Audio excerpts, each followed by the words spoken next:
Hi everyone, Garen here. Today we'll be taking a look at Pocket Landship. This game first popped up on my radar back in 2017 when it was entered into Board Game Geek's 9-card Nano design competition as a free solitaire print and play game. I actually print out my own copy of that version and found it to be a really enjoyable game.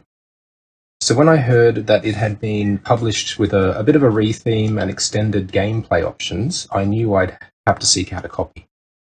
This 2019 copy gives us a retheme from a pure World War I tanks and infantry style to a more steampunk tanks, infantry, and mech theme.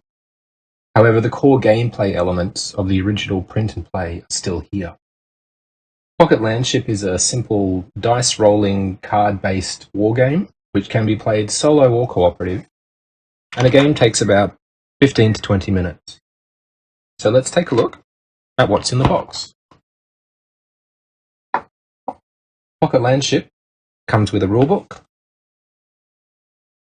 a number of cards, and some dice, and that's all there is to it. Pocket Landship has a number of different card types. There are player unit cards, enemy unit cards, commander and driver cards, and advantage cards. Setting up the solo game is quite simple. The player chooses 3 player unit cards, selecting 1 landship hull, a cannon, and a sponson or shock troop. You then take 9 enemy unit cards, ensuring there are 5 to 6 mech units, shuffle them and arrange in a 3x3 grid. The front row is flipped face up. The rulebook gives you some suggested player and enemy unit cards to use for your first game. You then take the advantage cards, shuffle them and place to one side. For every 2 enemy mech units destroyed in the game, we'll get a chance to draw 2 advantage cards, choosing to keep one and discard the other. You then take the commander cards and choose one. You can also optionally choose a driver card. You can then begin play. Now to win, the player must defeat all enemy cards before the enemy is able to destroy the player's hull or cannon. To help understand how the player achieves this, let's take a closer look at a player and enemy unit card. Here we see examples of both a player unit and enemy unit card. While the orientation is different, the elements on both cards are similar. At the top of the card, we see the unit name and type. This underline shows us this is a suggested starting card. To the top right of the enemy unit card only, we see an SR or relative strength value. This indicates how tough this adversary is. Both cards have a dice box text area, which describes actions these units can take based on the dice value assigned to them. I'll describe how this works soon. Finally, both cards have a grey or ghosted dice image. The value shown indicates the starting hit points for this unit. Here we see a setup example game with dice added to the unit health point trackers. So let's talk through a standard game round. The player takes 1 dice per active player unit card. The number of dice can also be modified by previous actions or game effects. We then roll them and decide how we want to allocate these to our units.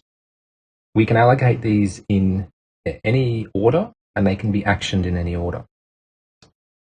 So let's just go like this.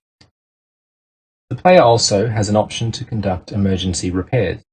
To do this, you would roll 1, 2, or 3 fewer dice in order to gain a guaranteed repair on any unit. However, the unit repaired cannot take an action this round, and it's only 1 repair per card. Once all effects are resolved and any damage or repairs are tracked, player then moves to the enemy round. If we take a quick look at how I've just randomly assigned these dice here, what this would indicate is that the sponsons card would use the quick shot effect.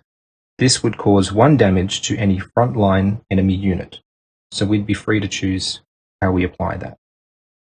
This 2 on the cannon card indicates that it would use a fragmentation shell, which causes 2 damage to the front center mech.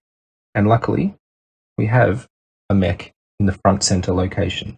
So 2 damage would be caused to that mech. And lastly, on our landship hull, we randomly dropped a 4, which would have been repair hull, +1 or +2 to sponsons or cannon. We've taken no damage, so that wouldn't have been a very good play. So to be clear, on the play around, you want to put some thought into how you're going to allocate your dice and not just drop them down randomly like I have done here. For the enemy round, it's quite similar. You again take 1 dice per enemy unit card in the front row and roll those.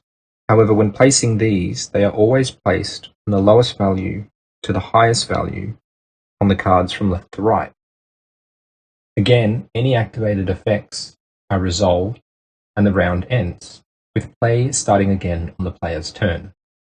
Now, as enemy units are destroyed, units from the back row are moved forward to replace them. And we keep shuffling the cards down as that goes.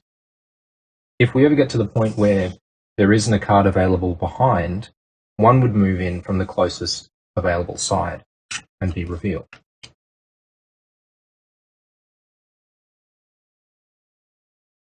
Once the game reaches a point where there are only 3 enemy cards or 2 player cards remaining, the next round sees the game enter a final battle stage, where neither the player or enemy can repair using dice actions or emergency repairs. However, repairs using commander or advantage cards are still permitted by the player. There are a few additional special case rules in the rulebook, but what we've covered today is very much the bulk of what you need to play and enjoy the game. As I mentioned earlier, I do enjoy this one. It's quick and light, and if you don't mind the randomness of dice results, I think you would enjoy it too.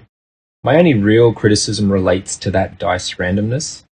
I've had instances where during the final battle phase, I just haven't been able to land a hit on the remaining enemy, or an enemy card with a really high chance of rolling a repair action has just wasted a round attempting a repair where it can't.